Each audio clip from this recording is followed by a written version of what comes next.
In 1879, British archaeologist Wayneman Dixon successfully retrieved a number of mysterious artifacts from within the infamous lower northern shaft of the Great Pyramid of Khufu.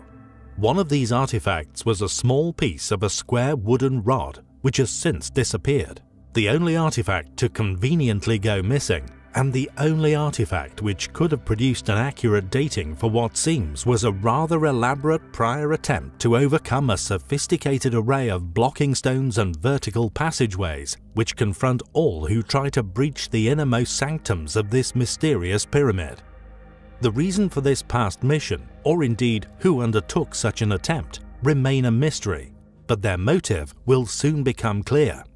One of Wayneman's other finds, resembling a small grappling hook with 2 rivets, matches 2 holes in a square rod still lodged up in the vertical northern shaft, clearly left by these wannabe tomb raiders. It seems that these highly talented, acrobatic grave robbers couldn't make it any further, and once one becomes aware of the existence of a large hidden chamber built into the pyramid's design, placed just above this unexplored shaft, you will inevitably begin to wonder what could possibly be hiding up there. Indeed, it's a well-known fact that the builders of these structures were notorious for their superhuman efforts in concealment. Huge multi-ton blocking stones in front of the entrances to their kings and treasures, and indeed in front of virtually every interior shaft and room within the Great Pyramid of Khufu. The upper region of this northern shaft constitutes the last remaining unexplored areas due to the impossible access angle. We know it's there, and all we have to do is apply existing technology in getting in there, Rudolf Gattenbrink told the press. It must be noted, although the mention of tombs has been made, the evidence to suggest such is based solely upon a number of parchments and a single mark found within an interior chamber of the pyramid, naming a gang and the 4th dynasty Egyptian pharaoh Khufu. Egyptologists have taken these fragmentary factors and concluded that all pyramids were therefore built as tombs, the Great One being built over a 10 to 20 year period concluding around 2560 BC. It seems the entire thesis of ancient Egyptian legacy is built around a few mentions of the pyramids as tombs. No mummies or burial artifacts except a tiny box claimed to be that of the sarcophagus of Khufu has ever been found in the pyramids. Additionally, and perhaps more importantly, Khufu's Egyptian civilization, along with all subsequent and prior dynasties, catalogue tremendous details regarding their existence, yet all, for some reason, seemingly forget to mention the construction of the biggest, most mysterious structures on Earth, or indeed how they did it. What could there possibly be hidden within this chamber? This unexplored and clearly sought-after secret room, a room which is seemingly unrobbable. With mainstream Egyptologists, archaeologists and academic historians alike insisting that these amazing pyramids were once unquestionably tombs which were robbed completely over the millennia.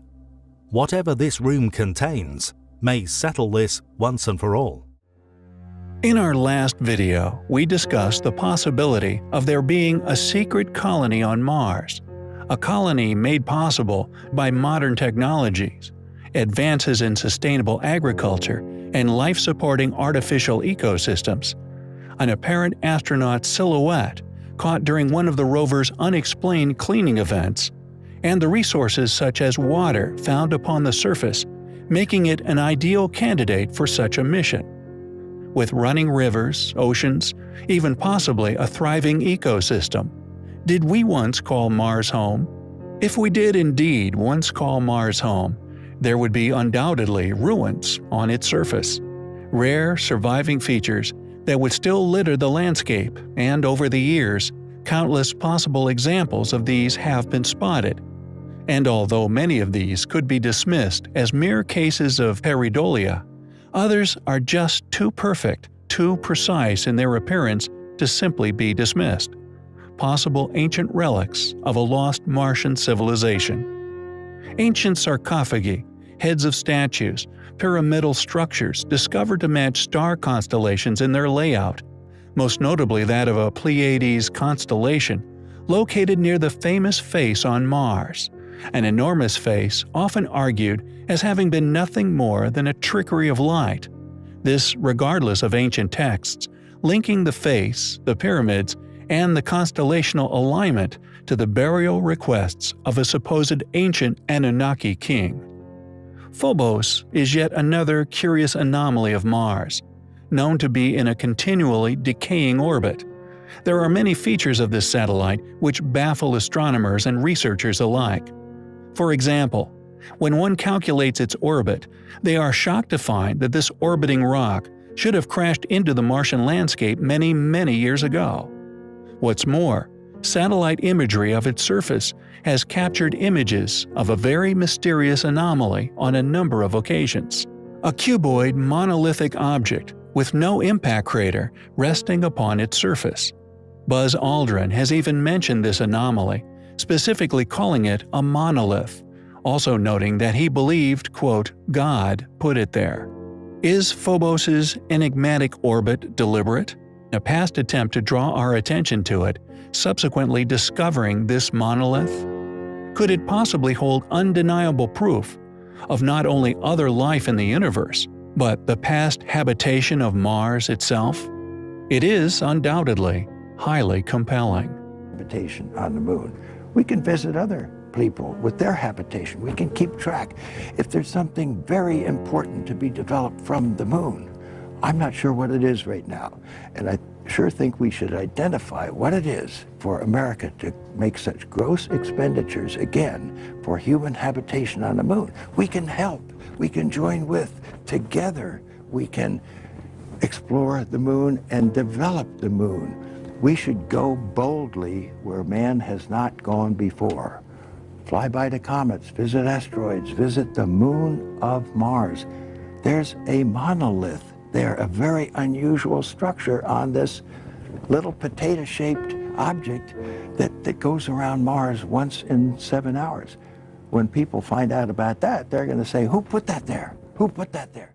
There are many baffling, anomalous artist depictions that litter the megaliths all over the rainforest which now submerge the super-civilization or mega-metropolis which was once known as the Mayans. Pakal's tomb and the strange rocket designs we have shared before, location now unknown, the seal seemingly showing a craft of ancient high technology, indeed not to mention his choice to have a vivid green death mask. All mere coincidence? Even the stolen plaque, fortunately photographed before its mysterious theft, depicting a doomsday event. Volcanic eruptions in the background, with drowning natives, which accompanied a mass submersion found and subsequently stolen from Tikal. Mere coincidence? Yet, with all these compelling pieces of evidence, all these artistic accounts, whether through cover-up or lack of discovery and accurate artistically created depiction, of this event of a peaceful trade via ancient alien contact, what the argument needed to become unarguable may have just been discovered deep in the Mayan rainforests. Accurate depictions created in brittle yet precious jade tablets of considerable proportions, artistic interpretations of these events, and the giving of gifts actually once occurring.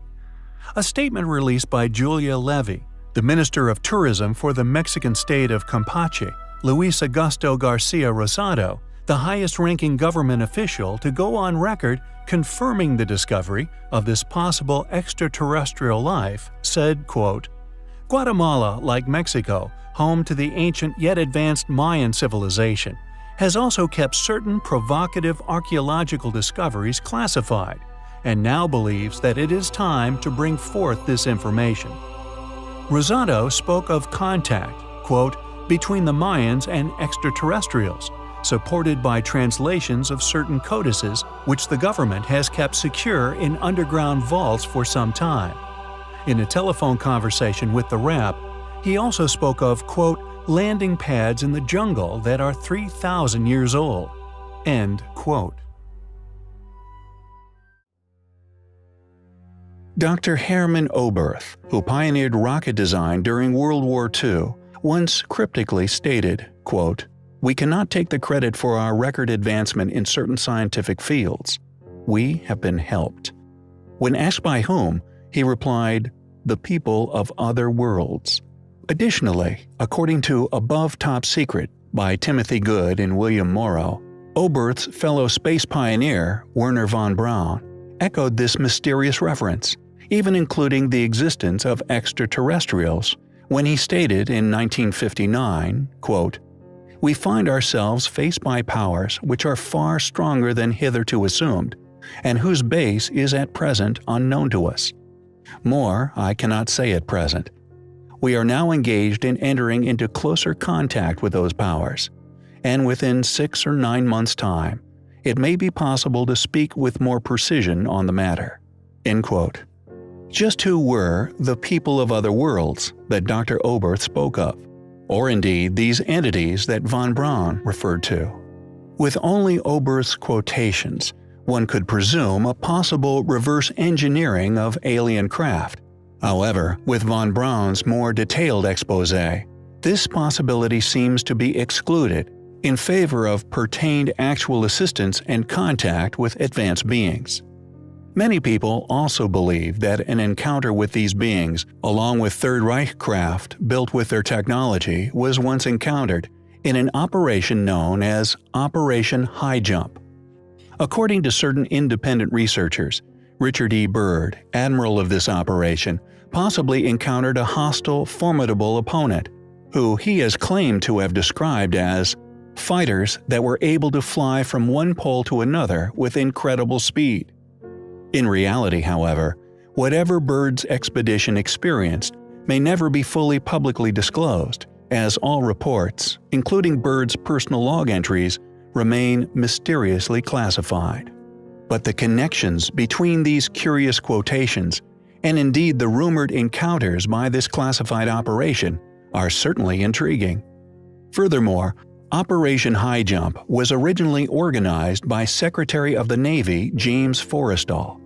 Interestingly, in 1949, Forrestal was sent to recover from a supposed nervous breakdown at Bethesda Naval Hospital. However, after allegedly ranting to staff about the Antarctic, UFOs, and an underground Nazi city, Forrestal was denied all visitors. Shortly after, he mysteriously died in a fall from his hospital room window. What did Forrestal know? Were his perceived delusional rants based upon reality? According to the legend of the German Vril Society, a secret remote viewing was held in 1919 at an old hunting lodge near Berchtesgaden. During this event, Maria Arsic, a self-proclaimed medium, presented her supposed telepathic messages, which she claimed to have received from an extraterrestrial civilization existing in the constellation of Taurus. It is reported that these messages contained instructions for building a circular flight machine.